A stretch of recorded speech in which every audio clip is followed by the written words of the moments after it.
주님께서 여러분과 함께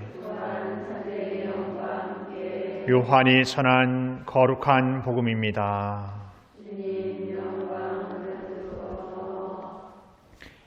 위에서 오시는 분은 모든 것 위에 계신다.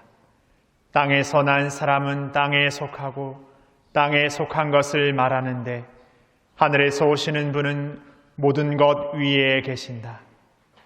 그분께서는 친히 보고 들으신 것을 증언하신다. 그러나 아무도 그분의 증언을 받아들이지 않는다. 그분의 증언을 받아들이는 사람은 하느님께서 참되심을 확증한 것이다. 하느님께서 보내신 분께서는 하느님의 말씀을 하신다. 하느님께서 한량없이 성령을 주시기 때문이다. 아버지께서는 아드님을 사랑하시고 모든 것을 그분 손에 내주셨다. 아드님을 믿는 이는 영원한 생명을 얻는다. 그러나 아드님께 순종하지 않는 자는 생명을 보지 못할 뿐만 아니라 하느님의 진노가 그 사람 위에 머무르게 된다.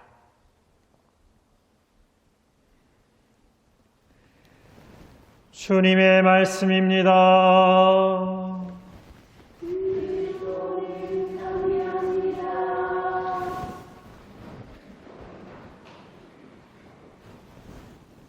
참매 예수님, 오늘 우리가 듣는 요한복음에서도 영원한 생명, 그 생명이라는 말이 2번이나 등장합니다. 요한복음은 그 생명이라는 말에서 시작해서 생명이라는 말로 끝낸 그런 복음서라고도 표현합니다. 이는 요한복음 1장에 보면 그분 안에 생명이 있었으니 그 생명은 사람들의 빛이었다 이렇게 표현합니다. 그리고 요한복음 후반부 20장 31절에 보면 이것들을 기록한 목적은 예수님께서 메시아시며 하느님의 아드님이심을 여러분이 믿고 또 그렇게 믿어서 그분의 이름으로 생명을 얻게 하려는 것입니다. 이렇게 전합니다. 생명의 복음서라고 부르는 요한복음. 요한복음에는 이 생명이라는 단어가 무려 36번이나 등장합니다. 생명, 영원한 생명. 그에 반해서 마테오, 마르코, 루카 공관복음서에는 생명이라는 말이 총 합쳐서 14번 정도밖에 등장하지 않습니다. 반대로 공관복음서에는 오히려 하느님 나라라는 표현이 70번 정도 이렇게 등장하고 있습니다.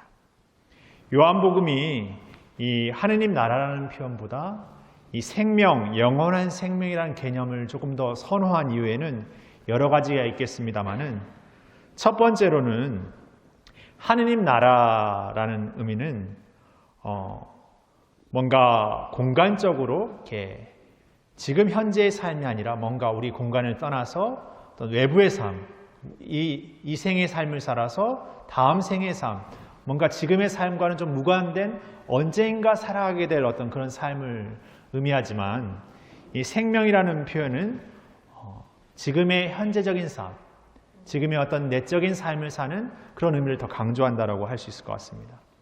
두 번째로는 유다교 전통에서 나온 그 하느님 나라라는 개념은 헬라계, 그리스도계, 그러니까 그리스계 신앙인들에게는 조금 낯설은 개념이었습니다. 뭔가 어딘가 모르게 모호한 개념이었습니다. 오히려 그들이 이해하는 어떤 생명의 개념, 그 생명이라는 개념을 통해서 그 영원함이라는 하느님의 신비를 그들에게 이렇게 이야기하기 위해서 이 영원한 생명을 썼다고도 합니다. 그리고 이 요한복음의 그 저자들이라고 요한복음이 쓰였던 당시의 사람들은 이미 유다교 전통 안에서 이렇게 신앙을 이렇게 고백한 사람, 다시 말해서 유다교에서 그리스도교로 이렇게 개종한 사람들입니다. 그러니까 이 영원한 생명의 의미를 갖고 이들이 그 개종함으로써 겪게 될 어려움과 어떤 박해와 어떤 힘겨움들을 이 영원함의 생명 안에서 인내하고 살아가도록 이 생명의 의미를 더욱 강조하여 요한복음은 표현하고 있다고 할 수 있습니다. 그 외에도 여러 가지 요한복음은 이 생명이라는 개념을 통해서 조금 더 하느님의 구원에 대한 개념이 좀 더 우리 안에 내적이고 현재적이며 그리고 그 내적이고 현재적인 의미를 통해서 우리의 삶의 가운데에서도 그 신앙의 삶을 영원함으로, 항구함으로, 굳건함으로 살아갈 수 있는 힘을 주고자 이 영원한 생명을 이렇게 이야기하고 있는 것 같습니다. 로마 제국 시절에 그리스도인을 박해하던 시절에 그리스도인들에게 행한 그 가혹한 어쩌면 최악의 형벌 가운데 하나는 그 북아프리카에 있는 누미디아 광산으로 이렇게 보내지는 겁니다. 이 광산으로 보내지면 우리가 그냥 상상해 볼 수 있는 것처럼 매일매일 그 중노동으로 이렇게 일을 해야 되고 그 안에서 뭔가 그 감시하거나 이렇게 하는 사람들을 통해서 뭔가 이렇게 고초를 겪어야 되고 그러다가 뭔가 이렇게 기력이 쇠하거나 혹은 어떤 판결이 내려지면 원형극장으로 보내져서 사자의 밥이 되거나 아니면은 찔 당해서 이렇게 죽게 됩니다. 이렇게 화형되어지는 거죠, 불로. 그러면 이 광산에서 살아간다는 것은 매일매일 이제 어떻게 보면은 이제 사는 게 아니라 어떤 이게 고통의 속에서 이렇게 살아가게 되는 삶을 살고 있습니다. 나중에 이 누미디아 광산이 이렇게 세상에 이렇게 알려지면서 그 광산이 이렇게 공개되면서 그 광산의 이렇게 벽에 쓰여진 이제 글씨들 가운데 가장 많았던 글씨 가운데 하나가 그리스도 생명이었습니다. 그러니까 그들이 그런 생지옥 같은 곳에서 모진 고통을 하면서 이 그리스도의 생명이란 말을 동굴의 벽에 새기면서 과연 그들은 어떤 생각을 했을까? 어쩌면 그 생명이라는 말을 통해서 내가 지금 겪고 있는 이 모진 고통을 잊고 정말 그 영원함의 생명을 잊고 살아가는 어떤 그 인내함의 힘을 얻기 위해서 이렇게 그런 생명이라는 글자를 썼을 수도 있고 때로는 내가 지금 이 고초를 겪고 있지만 이 안에서도 하느님께서 우리를 돌보아 주시고 잊지 않으신다는 것을 기억하기 위해서 그 생명 그리스도라는 말을 이렇게 쓰지 않나 싶습니다. 그러게 우리가 오늘 이 신앙을 살아가면서 우리의 신앙을 이렇게 곰곰이 생각해 보면 단지 우리의 신앙이 그냥 먼 훗날 언젠가 펼쳐질 보상을 받고 먼 훗날 어디엔가 들어갈 그냥 천국을 바라는 어떤 그런 걸 바라면서 지금의 삶은 아무런 관계없이 그냥 고초를 겪어도 그냥 이 생의 삶으로서 끝나는 어떤 삶을 사는 것이 아니라 이 생의 어떤 삶 속에서도 하느님과의 관계 안에서 끊임없는 이렇게 일치를 살고 그 삶 안에서 영원한 생명을 산다는 것.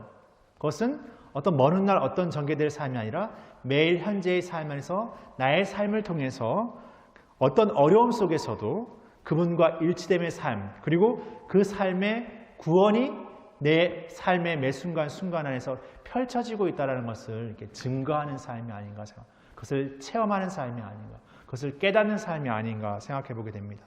그러게 오늘 우리가 우리의 새로운 마음으로 하느님께 우리의 영원한 생명을 주시고 그 영원한 생명을 살아가 주도록 하는 하느님 앞에 나는 어떠한 마음으로 내 자신을 이렇게 내어드리고 머물도록 살아가도록 하고 있는지 곰곰이 돌아봤으면 좋겠습니다. 그런 삶을 통해서 우리의 생명을 새롭게 하시는 하느님께 감사드리면서 오늘의 시간을 또 열었으면 좋겠습니다. 잠시 묵상하시겠습니다.